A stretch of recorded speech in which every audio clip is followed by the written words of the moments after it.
2006년 4월 5일 루이지애나 폴록에 있는 교도소에서 한 명의 죄수가 탈출합니다.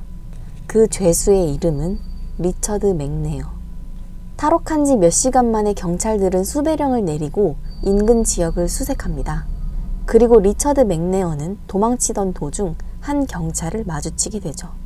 뛰어가는 백인 남성을 수상하게 여긴 경찰이 리처드 맥네어를 불러 세웁니다. You live around here, bud? No. Where you live at? Down the road by Pineville. Pineville? Uh-huh. Okay. Do you have any form of identification on you? No, man. What's your name? Robert Jones. 도망치던 탈옥범 리처드 맥네어는 신분증을 소지하고 있냐는 경찰의 물음에 없다고 했고 이름은 로버트 존스라고 했습니다. I'm not supposed to be on the track. No, that's not the problem right now. What's your address? I don't have an address. I'm at the hotel. We're working on houses and stuff like that, the roofing. Roofing? Yep. Okay. For my brother. All right. 그리고 리처드는 인근 모텔에서 지내고 있고 형제랑 지붕공사하는 일을 하고 있다고 했죠. What it is, we got an escapee. Oh, shit. 경찰은 죄수 한 명이 탈옥했다고 말합니다. 50 years old. How old is your guy? You're how old? 50. I was born in 56. You said born in 56. 58. Any kind of details you can give me, huh? 그리고 경찰은 동료에게 전화로 현재 한 백인 남성과 있다며 탈옥범의 인상착의를 물었죠. How old is that picture? Yeah, I know. I got the same thing. You can't see shit on it. All right, let me just verify. He says his brother's staying at the motel. Let me verify that, and if so, I'll just cut him loose. All right, thanks. I guarantee I'm not. You know the bad thing about it? What's that? You're matching up to him. Well, that sucks, doesn't it? Yeah. 경찰은 탈옥범의 사진을 받아서 받고 리처드에게 당신이 탈옥범과 인상착의가 비슷하다고 말합니다. I don't even know the address. We just got into town about a week ago, and he dropped me off to jog. I always jog about 12 miles a day. Where'd he drop you off at? Up there on that road by, there's some construction going on up there, some houses. 리처드 맥네어는 본인이 이 동네에 이사 온 지 얼마 되지 않았고 매일 여기서 조깅한다고 말하죠. Who y'all work for? It's his, I know. What's the name of the company? Phil's Roofing. Okay. Phil's Roofing. Did you go through a briar patch or something? Well, yeah, roofing. I always roof in shorts and cut my, scratching up on, you know, the roofing. That's stuff. why your knees are all cut up? Yeah. Or y'all got pads? Huh? Y'all wear pads? Hell no, too hot. They rub the pads rub your back of your legs and stuff. 리처드는 본인의 몸에 난 상처는 지붕공사 하다가 생겼다고 말합니다. Where are you from? Huh? We're originally Dallas, Texas. I mean, that's where y'all That's stay where we're out of. out of Dallas, Texas? What's your name again? Jimmy Jones. 그리고 분명히 처음에는 본인의 이름이 로버트 존스라고 했지만 두 번째 다시 묻자 본인의 이름은 지미 존스라고 말하죠. Put yourself in my position. Well, yeah, but I'm not. I know. I'm not throwing you against them. Prison escapee? Hey, you wouldn't believe what them guys do. I mean, they got years and years to think about how they're gonna do it. Now, when I crossed the tracks down there, I saw you running. I said, "Well, how lucky can I be?" No. I'm not no prison escapee. 그리고 경찰은 이 근방을 뛰고 있는 리처드 맥네어를 보고 탈옥범이겠구나 생각했었다고 합니다. 그리고 리처드 맥네어는 자신은 탈옥범이 아니라고 딱 잡아떼죠. Where's y'all's motel at? Okay, let me think now, because like I say, Phil always drives. Okay, Walmart's right there. Go right at Walmart, and there's a road. 그리고 탈옥범 리처드 맥네어는 동네 이름과 월마트 등을 언급하며 이쪽 동네에 친숙한 척을 합니다. I promise you, I'm not no damn prison escapee. You'd have done run by now. You know that yourself. You'd have done run by now. No. Well, if you can't verify me, I'll be at the... Did you see anybody or anything? There's some kids up there playing. Can I jog on them? Because this is the only I way don't care, Okay, personally. this is the only way I know how to get back. Don't get run over by a train. There isn't any. What, train? They go down this road? Oh, yeah. Oh, shit. See, I saw it rusted and I thought, hell, I can jog on this. Oh, yeah. Oh, okay. Oh, yeah, they'll come. Not as much as our other track. Other track about every Thank hour. you, sir. I'm sorry to have to hold you up, but Hey, no, I'm just doing my job, I know man. you are. But, yeah, just be careful. You'll probably get stopped again, okay? Don't be alarmed by it. Borderline, yeah. Okay, and you'll be on till... 긴 대화 끝에 경찰은 그가 탈옥범이 아니라고 생각했는지 악수까지 합니다. I mean, they're going to go through the same spiel and everything with they you. can call you. But, yeah, I mean, don't be alarmed by it. Don't be upset about it. You know, they'll just stop you for a minute, check you out and everything. But if you do jog again in the future, carry some ID with you. See, I'm sorry. When I was in the military, we never carried our ID Yeah. on base and stuff. So. On base is different. Yeah, I You know. know, they assure you if you can cross on, you got something. 그리고 탈옥범은 자신이 군인이었을 때 신분증을 들고 다니지 않던 습관이 있어서 갖고 있지 않았다고 말했죠. Yeah, in the future, if you're going to jog again, that way, I mean, if you get run over by a train, I know who you are. I don't have to start second guessing who he is, you Can you know. write down your phone number, your cell phone number, so I can have whoever calls you? Just call, you got a cell phone with you? No, hell no. I don't even have a cell phone or anything. Just call 911 is all you got to do, and they'll get a hold of us. All right. That's hey, our quick line you there. have a good day now. Be careful, buddy. Thank you. All right. 심지어 경찰은 탈옥범 리처드 맥네어와 농담까지 하다가 결국 그 탈옥범을 보내주고 맙니다. 리처드 맥네어는 친숙하고 여유로운 태도로 대화하면서 경찰의 의심을 피하는 데 성공했습니다. 그리고 리처드 맥네어는 이 지역을 유유히 빠져나갑니다. 그런데 사실 리처드 맥네어는 탈옥이 이번이 처음이 아니었죠.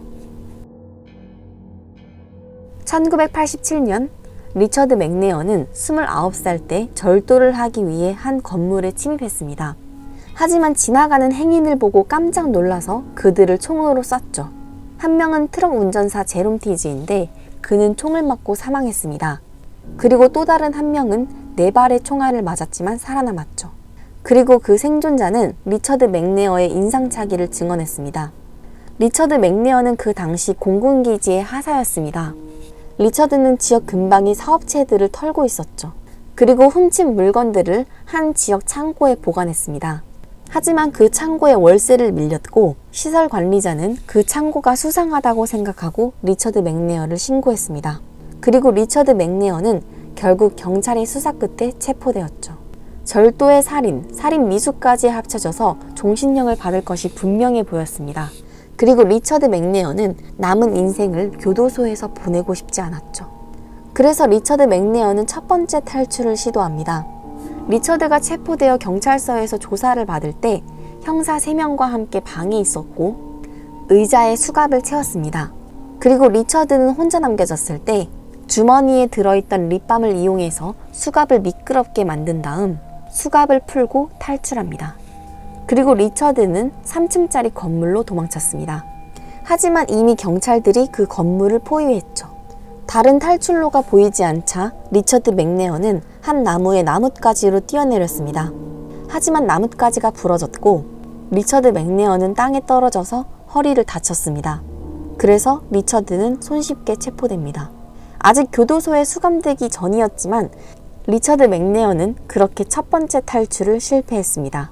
그렇게 해서 리처드 맥네어는 입원 치료 후 워드 카운티 교도소로 보내졌습니다. 역시 리처드 맥네어는 그곳에서 얌전히 있지 않았죠. 감방 벽에 있는 벽돌을 긁어내어 탈출을 시도합니다. 하지만 벽에 자국을 교도관에게 걸려서 실패했고 다른 교도소로 이송됩니다. 1992년 10월 리처드는 한 주립교도소에서 복역하고 있을 때 또다시 탈옥합니다. 이번에는 혼자가 아니었죠. 다른 동료 죄수 2명과 환기구를 통해서 탈옥합니다.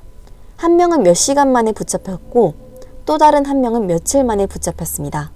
하지만 리처드 맥네어만큼은 달랐죠. 리처드는 무려 10개월 동안 경찰을 따돌리는 데 성공했습니다. 리처드 맥네어는 과거 공군 하사로서 군 수사기관에 근무한 데다가 마약 단속을 수사하는 자원봉사 비밀정보원으로 일한 경력이 있었습니다. 그래서 위장술에 능했죠. 리처드 맥네어는 금발로 염색하고 수염과 머리를 길게 길렀습니다. 차를 훔쳐 타서 도주 생활을 하며 미국 전역을 누볐고 자유를 즐겼습니다.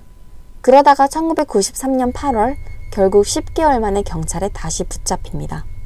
여러 번 탈출을 시도한 리처드 맥네어는 문제 수감자로 분류되었고 보안 등급이 높은 감옥으로 보내집니다. 이 교도소에서 몇 년을 보낸 리처드 맥네어는 결코 탈출할 수 없는 곳이라는 것을 깨닫습니다. 그래서 죄수들의 농성 파업에 참여하고 최대한 모범수로 지냅니다. 그리고 부모님 집에서 좀 더 가까운 폴로 교도소로 이송을 요구합니다. 최고 보안 교도소인 ADX보다는 보안 강도가 낮지만 일반 교도소보다는 보안 강도가 높은 연방 정규 교도소로 이감됩니다. 리처드 맥네어가 유명해지게 된 계기는 바로 이 세 번째 탈출 때문입니다.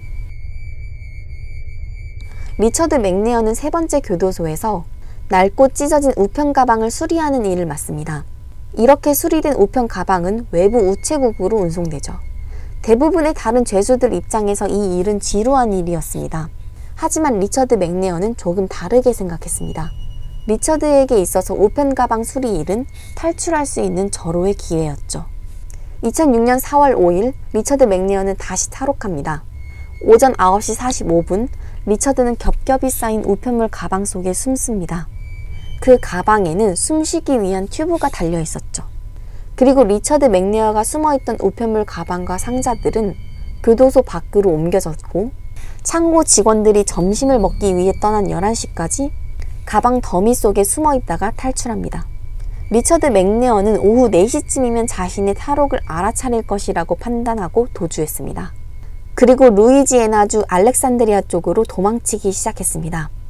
하지만 몇 시간 후 경찰에게 발각된 거죠.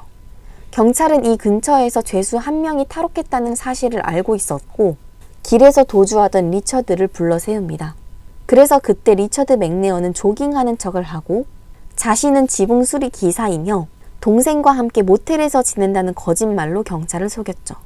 그리고 그 모습은 경찰차에 달린 보안 카메라에 모두 찍혔습니다. 리처드는 신분증도 없고 바지와 민소매만 입은 수상한 옷차림이었습니다. 자신의 이름을 처음에는 로버트 존스라고 했다가 몇 분 뒤에 자신의 이름이 지미 존스라고 말하는 실수까지 했습니다. 하지만 경찰은 알아차리지 못했죠. 경찰은 후에 자신이 만난 사람이 진짜 탈옥범이라는 사실을 알아챘지만 리처드 맥네어는 이미 멀리 도망간 뒤였습니다. 경찰관 칼 보델론에 따르면 탈옥범이라고 받은 사진은 6개월 전의 사진이라 실제로 만난 리처드 맥네어의 인상착의와 전혀 닮지 않았고 그 사진의 화질이 너무 떨어져서 알아차리기 어려웠다고 말했습니다.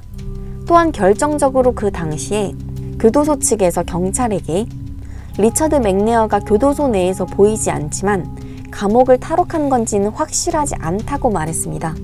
따라서 경찰은 10분가량 리처드 맥네어와 대화하다가 탈옥범이 아니라고 생각하고 풀어줬다고 합니다. 리처드 맥네어는 이 당시에 만약에 경찰이 끝까지 자신을 의심한다면 무작정 도망칠 계획이었다고 합니다. 경찰관을 감쪽같이 속이고 유유히 빠져나간 리처드 맥네어는 차량을 훔치고 변장을 해서 2주 뒤 캐나다 브리티시 컬럼비아주로 넘어갑니다. 그리고 그때 리처드 맥네어는 해변에 차량을 주차했습니다. 그리고 도난 차량을 조사하던 한 경찰과 마주칩니다. 경찰이 차에서 내려달라고 하고 검문 수색을 시작하자 리처드 맥네어는 근처 들판을 가로질러 빠르게 도망쳤습니다. 경찰관은 그 당시에 그 차가 도난 차량이라는 것은 알았지만 탈옥범 리처드 맥네어인 줄은 몰랐습니다. 차 내부를 수색한 결과 디지털 카메라가 있었는데요. 그 디지털 카메라에는 리처드 맥네어의 자화상 같은 사진들이 가득했습니다. 그리고 이 사진들은 위조 신분증을 만들기 위한 것으로 추정되었죠. 게다가 이 카메라 속에는 리처드 맥네어가 들렸던 장소들을 찍은 사진이 가득 들어 있었습니다. 또한 차의 내부에서 나온 지문 역시 탈옥범 리처드 맥네어의 것으로 확인됩니다. 하지만 경찰이 신원을 확인하는 과정이 며칠이 걸렸기 때문에 그 사이에 리처드 맥네어는 들판을 가로질러 달아나 자전거를 훔쳐 타고 브리티시 컬럼비아주를 빠져나옵니다. 그리고 다시 미국 미네소타주로 갔다가 캐나다 밴쿠버로 넘어갑니다. 리처드 맥네어가 1년 반가량 도주 생활을 하는 동안 아메리칸 모스트 원티드 프로그램에서는 리처드 맥네어에 대해 무려 12번이나 다룹니다.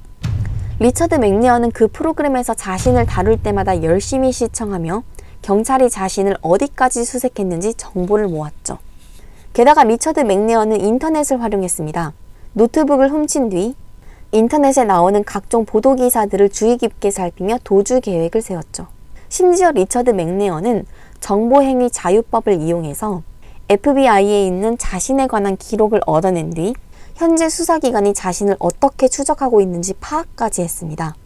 리처드 맥네어는 도주 생활을 하는 동안 오클라호마에 사는 어머니에게 편지를 보내는가 하면 낚시를 하고 선술집에 가거나 관광객들과 함께 수량의 사진을 찍거나 산악 자전거를 타고 여행을 하는 등 대담한 모습을 보이기도 했죠. 게다가 리처드 맥네어는 과거에 일정한 직업이 없었습니다. 공군 하사, 마약 비밀수사대뿐만 아니라 자동차 판매원으로 일한 경력이 있었죠. 그래서 리처드는 자동차 대리점에서 차량과 현금을 어디에 숨기는지, 보안을 어떻게 피하는지 알고 있었습니다. 그래서 자동차 대리점에서 차량과 현금을 손쉽게 훔쳤죠. 하지만 결국 자동차로 인해 발목 잡혔습니다. 리처드 맥네어는 훔친 차량의 창문을 불법으로 썬팅했습니다. 그리고 한 경찰이 그 차량을 수상하게 여겨서 차 내부에 있던 리처드 맥네어를 체포하면서 2007년 10월 24일, 1년 6개월가량의 도주 생활이 막을 내렸습니다. 리처드 맥네어는 절도, 살인, 살인미수, 탈옥 등의 혐의로 2번의 종신형과 30년형을 받았습니다. 그리고 현재는 ADX 교도소에 수감되어 있습니다. 이 교도소는 일명 깨끗한 지옥이라고 불리우며 절대 탈출할 수 없는 곳으로 악명 높은 교도소입니다. 너비 10cm의 창문 외에는 어떠한 외부의 불빛도 볼 수 없고 음식은 문에 달린 작은 구멍으로 배급받는 곳이죠. 죄수의 움직임을 감지하는 동작 감지 카메라와 CCTV, 감시탑, 중무장한 경비원 등 완전한 감시 체계가 설비되어 있습니다. 게다가 이 모든 감시망과 특급 보안 장치를 뚫고 탈옥에 성공한다고 해도 감옥 외부는 허허 벌판이라서 절대 탈출할 수 없는 곳으로 악명이 자자합니다. 최고 보안 시설이라서 아무리 탈옥을 잘하는 리처드 맥네어도 ADX 플로렌스 교도소만큼은 탈옥하기 어려울 것이며 남은 여생을 ADX 교도소에서 보낼 것으로 전망됩니다. 리처드 맥네어가 이제는 자신이 저지른 만큼 죗값을 치르기를 바랍니다.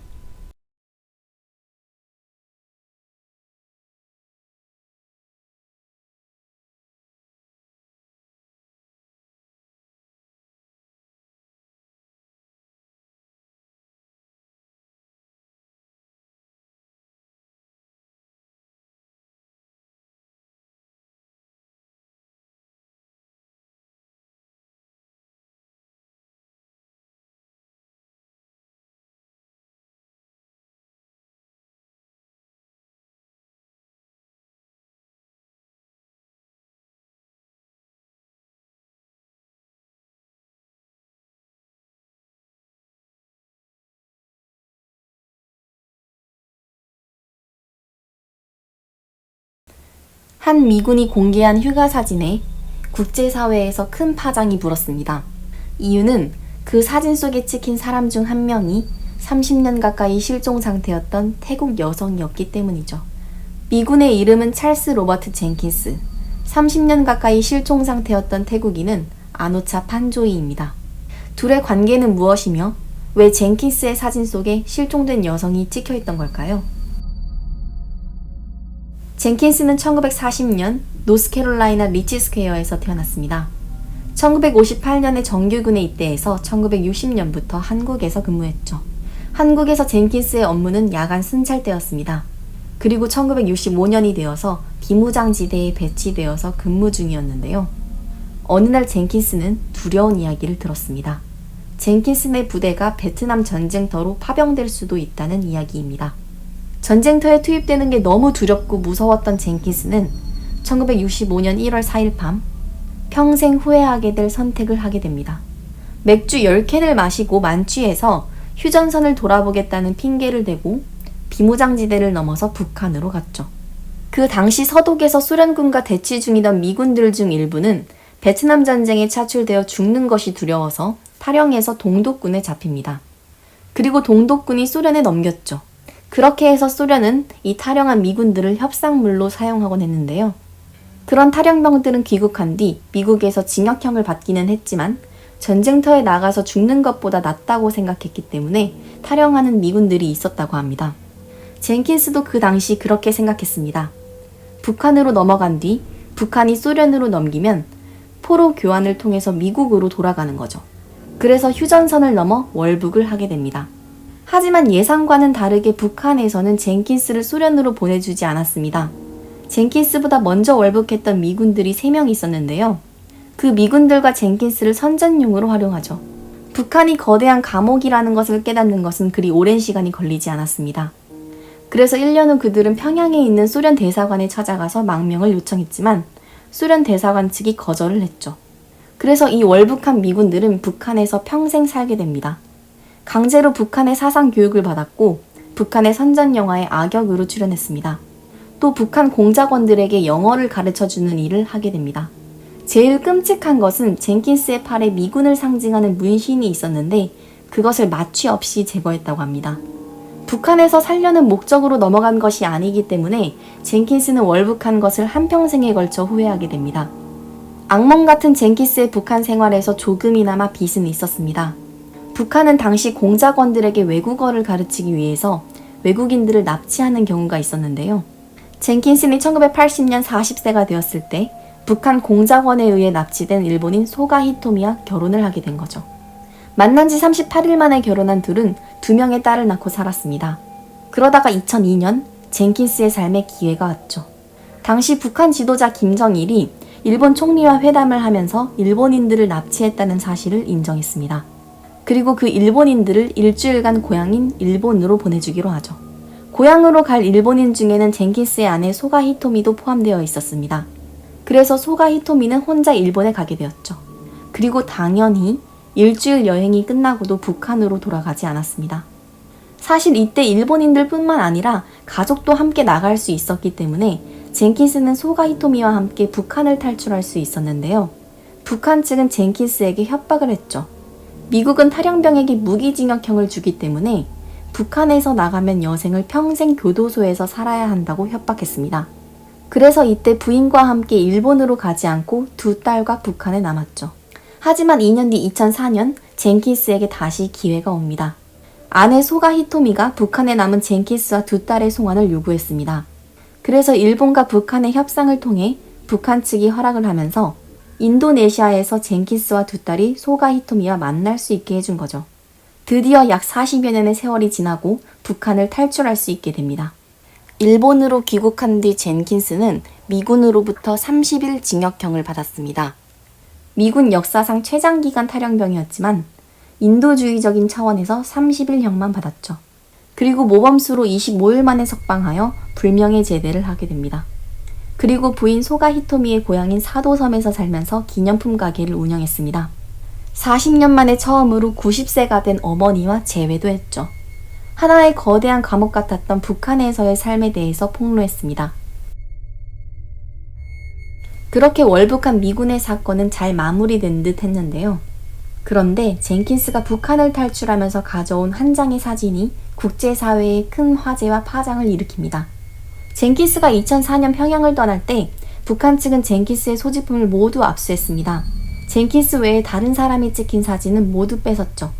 그런데 북한 측은 딱 한 장, 중요한 사진을 놓쳤습니다. 1984년 원산 해변에서 젠킨스와 가족들이 휴가를 보내는 사진입니다.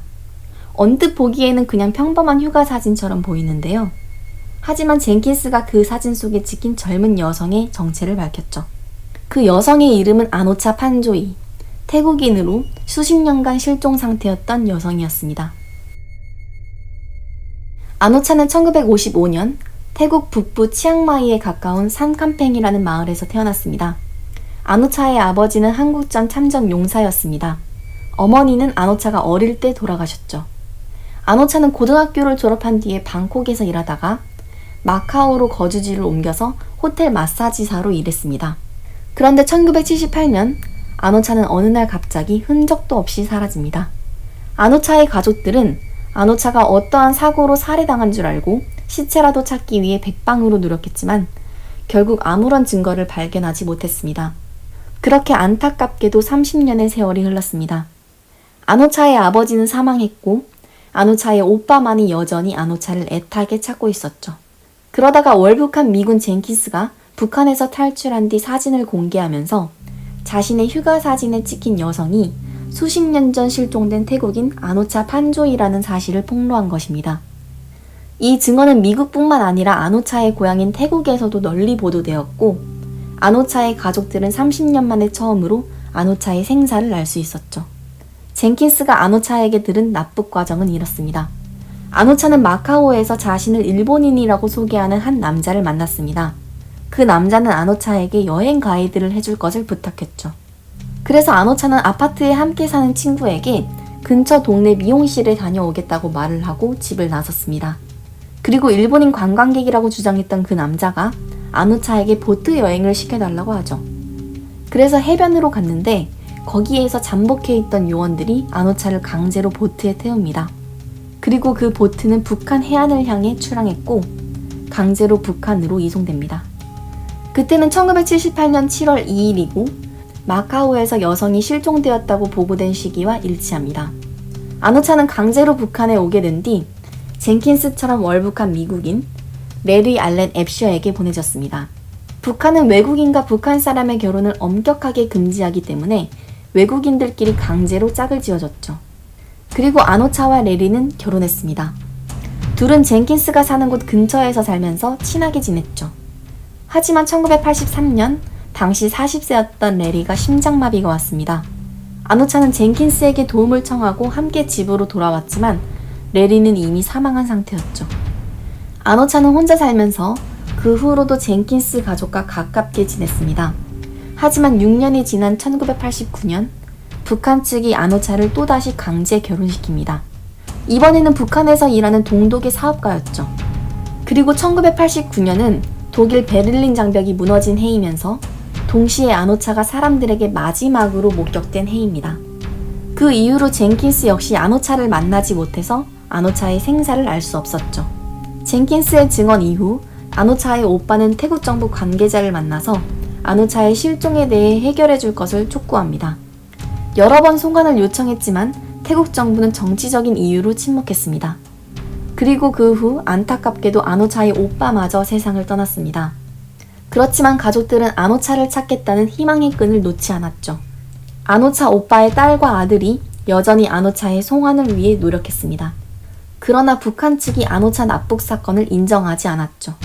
젠킨스의 증언에 따르면 2003년도에 북한 관료가 젠킨스에게 아내를 따라서 일본에 가지 않고 북한에 남으면 아노차와 함께 살게 해주겠다며 젠킨스를 설득했다고 합니다. 그래서 젠킨스는 비록 1989년 이후로 아노차를 보진 못했지만 여전히 아노차가 살아있다고 믿게 되었다고 합니다. 아노차의 가족들은 태국 정부 측에 송환을 요구하고 노력했지만 태국에서 군사 쿠데타가 일어나는 등 두 차례의 정권 교체를 겪으면서 흐지부지 됩니다. 아노차는 만일 지금도 살아있다면 67세가 됩니다. 아노차의 조카들은 여전히 아노차가 살아있다고 믿고 있으며 가족을 되찾기 위해 노력하고 있습니다. 끝까지 싸워서 아노차를 태국으로 돌아올 수 있게 할 거라고 합니다. 하루빨리 납북된 외국인들이 가족의 품으로 돌아갈 수 있기를 바랍니다.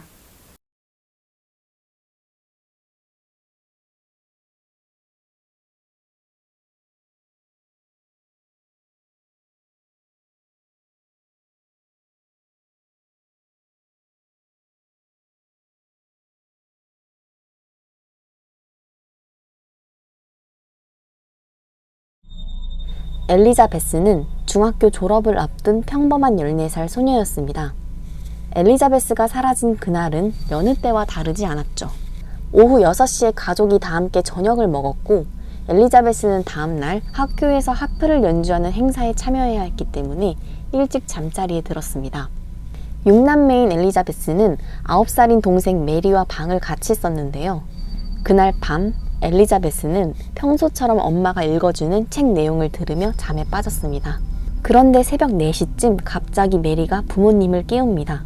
그리고 언니가 납치를 당했다고 소리쳤죠. 그때까지만 해도 부모님은 메리가 악몽을 꿨다고 생각했습니다. 다시 잠자리에 들라고 말하고 방으로 데려다준 부모님이 본 광경은 칼로 잘려진 유리창과 비어있는 엘리자베스의 침대였습니다. 엘리자베스의 부모님은 즉시 경찰을 불렀고 수사가 시작되었습니다.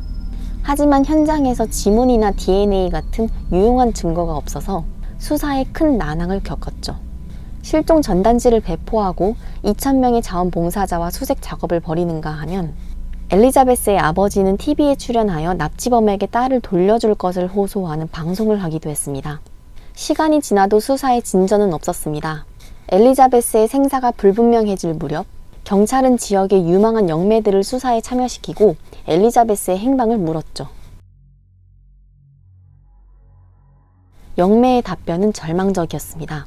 집에서 5km 떨어진 인디언 성지에 아이가 살해돼서 매장되어 있다 라고 결과를 내놓았죠. 그래서 영매가 가리킨 지역의 땅을 파서 수많은 유골들의 DNA를 검사했지만 실종된 엘리자베스와 일치하는 유골을 찾을 수 없었습니다. 그런데 9개월 뒤 엘리자베스는 범인과 함께 길거리에서 발견됩니다. 그날 밤 엘리자베스는 목에 차가운 것이 닿는 느낌과 귀에서 슉슉거리는 남자의 목소리로 인해 잠에서 깼습니다. 그리고 의문의 남성은 엘리자베스의 목에 칼을 들이대며 소리내지 말라고 말합니다. 침대에서 일어나 날 따라와. 그렇지 않으면 너와 내 가족들을 다 죽일 거야 라고 했죠. 엘리자베스는 너무 무섭고 어안이 벙벙했습니다. 다행히도 엘리자베스가 보기에 동생 메리는 잠들어 있었죠. 남자는 엘리자베스에게 칼을 들이대면서 방 밖으로 나가게끔 했습니다. 그때 동생 메리는 사실 깨어 있었습니다. 이상한 소음 소리에 잠에서 깼지만 자는 척했죠. 메리는 납치범과 언니가 방을 나가자 떠났다고 생각하고 부모님에게 달려가려고 했지만 납치범과 엘리자베스는 복도에 서 있었습니다. 그래서 메리는 조용히 방으로 돌아와 2시간가량 혼자 벌벌 떨다가 결국 새벽 4시쯤 부모님을 깨웠던 것이죠. 그 시각 엘리자베스는 납치범에 의해 집에서 20km 떨어진 숲의 야영지에 도착했습니다. 가파르고 험준한 지형을 지나 참나무 숲으로 둘러싸인 그곳에서 납치범은 자신의 이름이 임마누엘이라고 했습니다. 그곳에는 한 여성이 있었죠. 완다 바지라는 여성인데요. 납치범의 3번째 아내였습니다. 그들은 엘리자베스에게 옷을 벗으라고 했습니다. 엘리자베스는 계속 울었죠. 제발 집으로 보내달라고 빌었지만 그들은 흰색 로브를 주면서 씻고 옷을 갈아입으라고 했습니다. 그리고 나서 엘리자베스에게 너는 이제 내 아내다 라고 말했습니다. 엘리자베스는 그 이야기를 듣고 더 많이 울었죠. 엘리자베스는 몰몬교 신자로서 성적 순수성을 강요하는 보수적인 집안에서 자랐기 때문에 이 사건들이 더욱 충격적으로 다가왔습니다. 또한 납치범은 엘리자베스에게 자신은 예언자이고 그래서 앞으로 6명의 아내와 더 결혼할 거라고 말했죠. 그리고 납치범은 엘리자베스를 성폭행했습니다. 그 후 발목을 금속고로 묶어두었죠. 엘리자베스는 이제 앞으로 어떻게 되는 걸까 생각했습니다. 엘리자베스는 수많은 납치 피해자들의 결말이 어떻게 되었는지 잘 알고 있었습니다. TV 보도에서 늘 납치 피해자들은 몇 년이 지나고 유골로 발견되었다는 소식을 듣곤 했습니다. 살아 돌아온 사람은 거의 없었죠. 자신의 미래도 그렇게 된다고 생각하니 절망적이었고 또 납치범이 엘리자베스의 집을 알고 있었기 때문에 혹여나 자신들의 가족을 죽이지는 않을까 무서웠습니다. 납치범은 엘리자베스에게 강제로 술을 먹이거나 일부러 음식과 물을 조금 주면서 학대하기도 했습니다. 심지어는 쓰레기를 먹이기도 했죠. 그렇게 해서 엘리자베스를 무기력하고 저항하지 못하게끔 만들었습니다. 엘리자베스가 완전히 저항할 의지를 잃었을 때부터는 납치범 임마누엘은 아내 완다바지와 함께 엘리자베스를 데리고 다양한 지역을 돌아다녔습니다. 엘리자베스에게 베일과 흰색 로브를 입히고 쉬어잡으라는 가명으로 부르며 데리고 다녔죠. 그 무렵 수많은 실종 전단지를 배포하고 자원봉사자를 동원하여 2,000여 명의 사람들이 지역을 수색하였지만 그들의 차림새가 너무 이상했기 때문에 길을 지나다니는 대부분의 사람들은 그들을 피하고 대화하거나 엮이는 것을 꺼려했습니다. 또 엘리자베스는 베일을 쓰고 다녔기 때문에 아무도 길거리에서 알아보지 못했죠. 한 번은 엘리자베스가 행인들이 자신을 알아봐 주길 바라는 마음으로 버스 정류장에서 한 행인을 애원하듯이 바라본 적이 있었는데요. 그 사람은 뭘 쳐다보는 거야? 베일이나 벗어라 라고 말하는 사건을 겪기도 했다고 합니다. 그렇게 3개월째 되었을 때 엘리자베스에게도 드디어 탈출할 수 있는 기회가 한번 찾아옵니다. 엘리자베스는 납치범과 완다바지와 셋이 도서관 2층 테이블에 앉아 있었는데요. 갑자기 경찰이 다가옵니다. 어떤 사람이 그들 셋을 보고 수상하다고 생각했고 특히 베일을 쓰고 있는 어린 여성이 실종된 엘리자베스와 닮았다고 생각해서 경찰에 신고한 거죠. 경찰은 엘리자베스에게 이름을 묻고 베일을 벗어달라고 했습니다. 하지만 납치범 임마누엘은 이 아이는 자신의 딸이며 종교적인 이유로 낯선 남성에게 베일을 벗고 얼굴을 드러내는 것은 안 된다고 주장했습니다. 그리고 완다 바지는 테이블 밑으로 엘리자베스의 허벅지를 꽉 쥐며 은근하게 압박하고 위협하고 있었습니다. 엘리자베스는 납치범이 자신의 가족을 죽이겠다고 매일 협박한 데다가 3개월 내내 감금되어 구타당했기 때문에 많이 무기력해져 있어서 아무런 말을 하지 못했죠. 납치범은 경찰에게 자신의 종교적인 신념을 존중해달라고 끈질기게 부탁했고 결정적으로 완다 바지는 이렇게 말합니다. 만약에 얘가 실종된 소녀라면 지금 왜 가만히 있겠어요? 그 말을 듣고 경찰은 발길을 돌렸습니다. 엘리자베스는 기회를 잡지 못하고 그 순간에 용기 내어 말을 하지 못한 것을 계속 후회했다고 합니다. 경찰을 따돌리는 데 성공한 납치범 임마누엘은 눈에 띄게 기뻐했다고 합니다. 그리고 조금 더 과감해졌죠. 엘리자베스를 압박해서 가족의 신상을 묻고 이번에는 엘리자베스의 사촌 언니를 납치하려는 계획을 세웁니다. 하지만 정말 다행히도 실패했죠. 납치범 임마누엘이 사촌 언니네 집을 침입하려다가 실수로 소리를 내서 들켰고 간신히 도망쳤다고 합니다. 이 사건을 겪고 납치범 임마누엘은 경찰에 잡힐 것 같은 불안감을 느꼈고 캘리포니아 레이크사이드로 가야겠다고 생각합니다.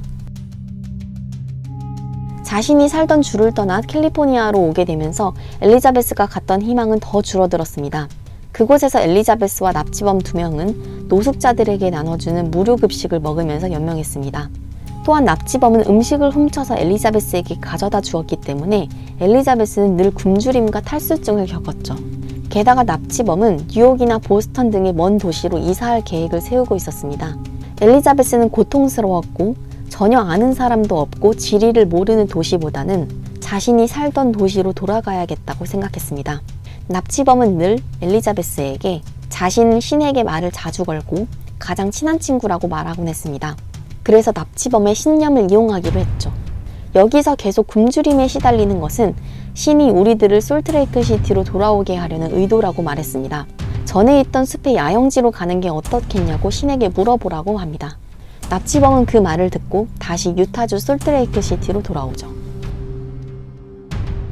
엘리자베스가 실종되던 날 새벽 4시에 부모님이 경찰을 불렀고 경찰은 새벽 4시 13분경 도착했습니다. 하지만 지문이나 DNA 같은 유용한 증거가 없었을 뿐더러 경찰들이 도착하기 전에 가족들이 엘리자베스의 방을 왔다 갔다 하면서 이미 증거들이 오염되어 있었죠. 동생 메리는 그 당시에 납치범의 얼굴을 보긴 했지만 너무 충격받은 상태라서 사건을 정확하게 기억하지 못했습니다. 하지만 단 한 가지는 확실하게 알았는데요. 동생 메리는 납치범의 목소리가 굉장히 익숙했고 어디서 들어본 목소리라고 생각합니다. 백인 중산층 가정의 납치 사건의 다수는 가족이나 가까운 지인에 의해 이루어지기 때문에 경찰은 처음에 엘리자베스의 가족을 의심했습니다. 엘리자베스의 부모님은 오랜 시간 동안 조사받았고 엘리자베스의 동생과 부모님은 한 달 동안 떨어져 지내야 했죠. 그리고 혐의점을 발견하지 못하여 용의선상에서 제외됩니다. 그리고 경찰은 지역 내의 중범죄자들을 긴밀하게 조사합니다. 그 중에서도 리처드 리치를 용의자로 의심했죠. 과거에 엘리자베스의 부모님은 리처드 리치가 전과가 있다는 사실을 모른 채 3개월 동안 인부로 고용합니다. 하지만 리처드 리치는 엘리자베스의 집에서 절도를 저질러서 해임됩니다. 경찰은 리처드 리치에게 엘리자베스가 실종된 날 밤 무엇을 했는지 물어봅니다. 하지만 리처드 리치는 알리바이를 증명하지 못했습니다. 게다가 리처드 리치는 엘리자베스가 납치된 9일 후 자신의 지프를 타고 1000마일을 이동한 적이 있었는데요. 경찰은 이 행적이 가장 의심스럽다고 생각했죠. 그리고 그렇게 이동한 이유에 대해서 물었지만 리처드 리치는 대답하지 못했습니다. 리처드 리치는 자신이 과거에 엘리자베스네 집에서 일을 할 때 물건을 훔친 적이 있다는 것은 인정했지만 납치는 완강하게 부인했죠. 2002년 8월 30일 리처드 리치가 동맥류로 사망할 때까지 그는 가장 강력한 용의선상에 올라와 있었습니다. 그러던 어느 날 동생 메리는 불현듯이 납치범의 목소리를 기억해냅니다. 그동안 납치범의 목소리가 익숙하다고 생각했지만 누구인지는 떠오르지 않았는데요. 그 납치범은 과거에 자신의 부모님이 고용했던 노숙자라는 사실을 떠올렸죠. 엘리자베스의 가족들은 2001년 11월 엘리자베스가 실종되기 약 반년 전 추위에 떨고 있던 노숙자가 그들에게 구걸을 했고 그래서 $5를 줬습니다. 그리고 엘리자베스의 부모님은 그 남자를 자신들의 집으로 데리고 와서 지붕을 보수하고 있는 남편을 도와 일을 같이 하고 돈을 받는 것을 제안했죠. 하지만 그는 일하다가 5시간 후 갑자기 말도 없이 사라졌습니다. 그리고 가족들은 그가 그냥 떠나버렸다고 생각하고 잊고 살았습니다. 동생 메리는 납치범의 목소리가 그 노숙자의 목소리와 같다는 사실을 깨닫고 경찰에 알립니다. 하지만 경찰은 메리의 의견에 회의적이었죠. 시간이 너무 많이 흘렀을 뿐더러 당시에 메리는 너무 충격받아 사건을 잘 기억하지 못했기 때문이죠. 그래도 메리의 증언을 토대로 납치범의 몽타주를 만들었습니다. 그리고 그 무렵 아메리칸 모스트 원티드라는 프로그램에서 엘리자베스 실종 사건의 납치범 몽타주를 방영합니다. 그리고 납치범 임마누엘의 여동생과 의붓 아들이 그 몽타주를 보고 신고합니다. 현재 모습의 사진까지 경찰에 보내줬으며 납치범 임마누엘의 본명이 브라이언 데이비드 미첼이라는 사실을 알려줍니다. 그리고 경찰은 이 제보들을 토대로 다시 범인 몽타주를 배포했습니다. 엘리자베스의 실종 9개월째 되었을 때 거리를 지나가던 한 시민이 납치범 몽타주에 있던 남성과 닮은 사람을 발견합니다. 특히 옷차림도 매우 수상했는데요. 지저분한 옷차림에 회색 가발과 선글라스를 쓴 중년 부부와 베일과 로브를 입은 어린 소녀였죠. 시민은 경찰에 신고했고 마침내 경찰이 그 소녀에게 당신이 엘리자베스 스마트인가요? 라고 묻습니다. 이번에는 한 경찰관이 엘리자베스가 무서워서 대답을 못하고 있다는 사실을 간파합니다. 그래서 경찰관은 납치범 부부와 엘리자베스를 떨어뜨리고 엘리자베스에게만 대면해서 다시 질문했죠. 엘리자베스는 그때 용기를 내서 자신의 신원을 밝혔고 마침내 2003년 3월 12일 9개월 만에 가족의 품으로 돌아갈 수 있었습니다. 임마누엘이라는 가명으로 주로 알려진 납치범 브라이언 미첼은 반사회적 자아도취적 인격장애, 망상장애 등의 정신병이 있다는 판정을 받았습니다. 그는 여러 번의 성범죄 전력이 있었으며 특히 가정폭력으로 2번 이혼했죠. 그는 엘리자베스를 납치한 범죄 행위로 가석방 없는 2번의 종신형을 선고받았습니다. 현재는 인디애나주의 한 교도소에 수감되어 있습니다. 납치범의 아내이자 공범이었던 완다 바지는 15년형을 선고받고 교도소에서 복역했습니다. 그리고 2018년에 성범죄자로 등록하고 정신건강 치료 프로그램에 참여하는 조건으로 가석방되었습니다. 가석방 이후 5년 동안 감시받는 조건이었기 때문에 현재도 완다 바지는 연방정부의 감시하에 있으며 유타주 내에 있는 학교 운동장에 출입하는 것을 금지당했습니다. 엘리자베스는 사건 이후 큰 후유증에 시달렸지만 시련을 극복했습니다. 물론 쉬운 일은 아니었죠. 하지만 엘리자베스의 엄마는 엘리자베스에게 그들이 너에게 한 짓은 아주 끔찍한 짓이고 9개월간의 시간을 다시 되돌리지는 못할 거야 라고 말합니다. 하지만 과거의 사건들에 얽매여 시간을 쓰지 않고 행복해지는 것이 최고의 복수라고 이야기해줬다고 합니다. 그래서 그때부터 엘리자베스는 자신의 인생을 되찾기 위해 노력했고 과거가 미래를 좌우하게 두고 싶지 않았다고 합니다. 엘리자베스는 자신처럼 납치 생존자들에게 용기를 주는 일을 시작합니다. 10년간 납치되어 있다가 탈출한 생존자인 아만다 베리를 만나서 조언을 해주기도 했죠. 엘리자베스는 누군가가 의지에 반하는 행동을 하게 하면 소란을 피우도록 훈련받았으면 좋겠다고 이야기했습니다.